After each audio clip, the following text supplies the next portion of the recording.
Hello everyone, how are you all today? Good? Bad? Well, today we're going to talk about Hernando Cortes and the Aztecs. This time though, we're going to justify and explain his motives.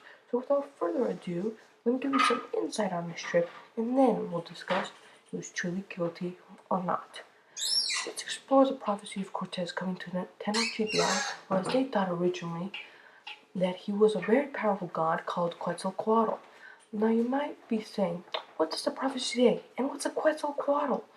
Well, in simpler words, the prophecy says that the legendary god called Quetzalcoatl went to reclaim his land from the Aztecs. Now you might be saying, how did they see that the legend was going to come true, and what's a Quetzalcoatl? Well, they saw multiple battlements that occurred as conquistadors would conquer to North and South America.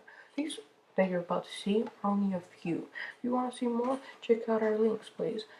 Anyways, so the fake Quetzalcoatl actually looked a lot like Cortez, or as I say, the mythical one. They were both white-skinned, apparently. They were both bearded. They both hated human sacrifice.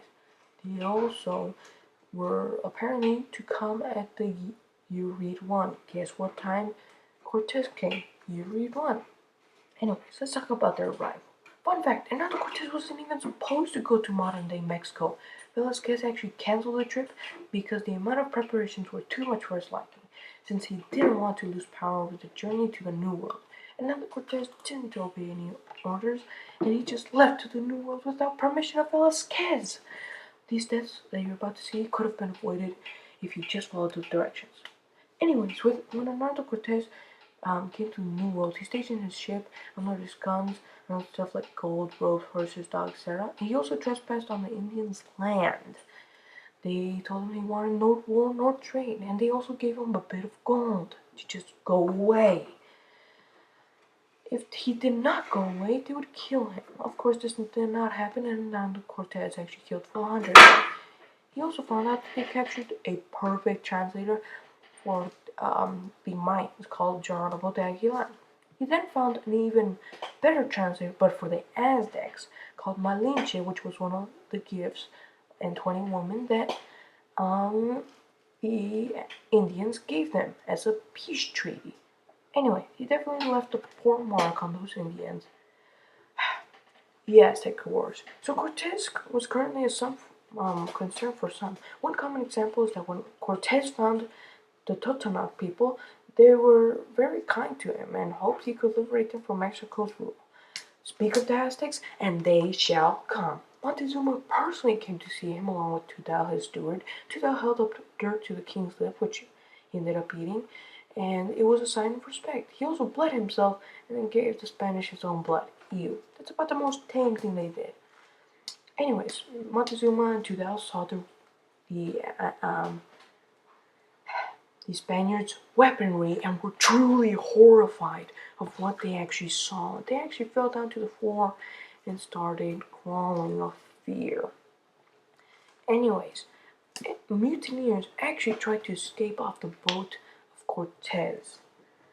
Cortez ended up lighting the boat on fire because why not? This ended up paying off in the end, since they did not escape and told the governor of Cuba where he exactly was.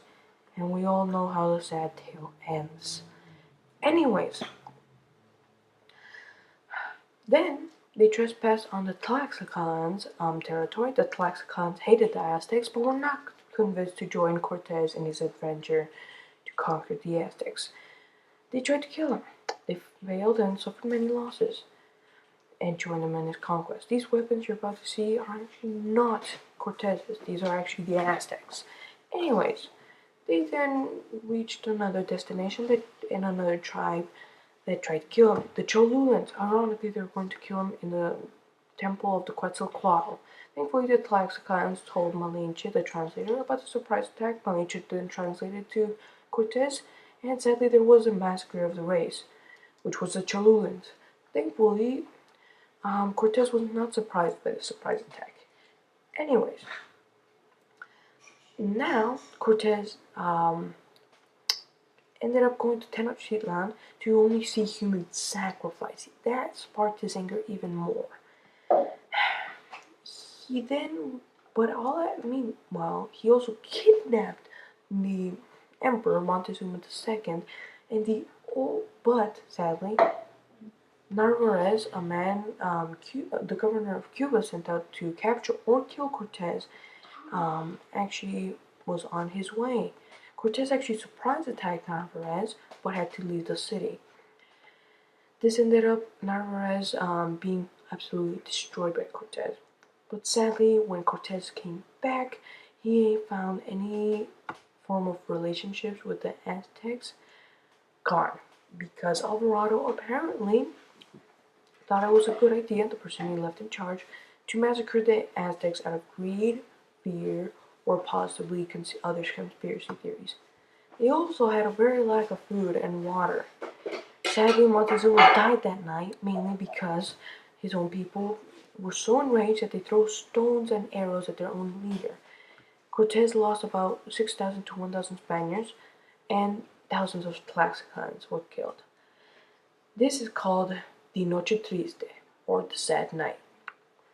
Anyways, now it took like 2 years to rebuild their army, and the Aztecs had an even more powerful cousin of Montezuma, Cuitlahuac, and they were all ready to kill Cortes instead of immobilizing him.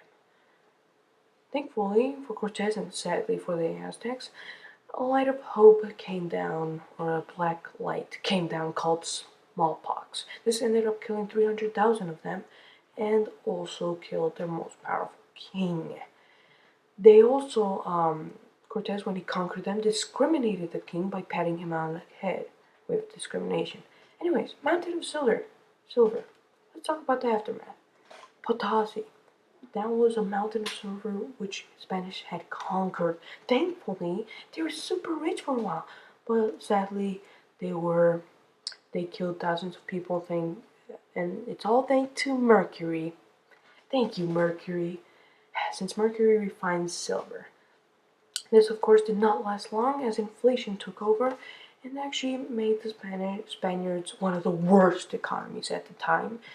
And, well, what ended up happening next was rather interesting. They then sold 1/3 of their silver to the Chinese, actually, funny enough. And they actually sold about 50,000 gold to them. Chinese had the same thing happen, and sadly also suffered inflation and after being the best, became also one of the worst economies. This happened all during the Ming Dynasty, and it was all because of tax changes. Now let's consider Cortes's options. Let's judge him per se, but who are we to judge really?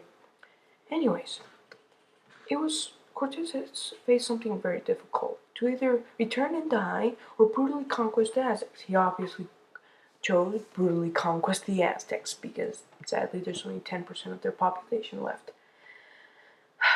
But what sparked him most to kill them is human sacrifice. I'll explain to you how human sacrifice went.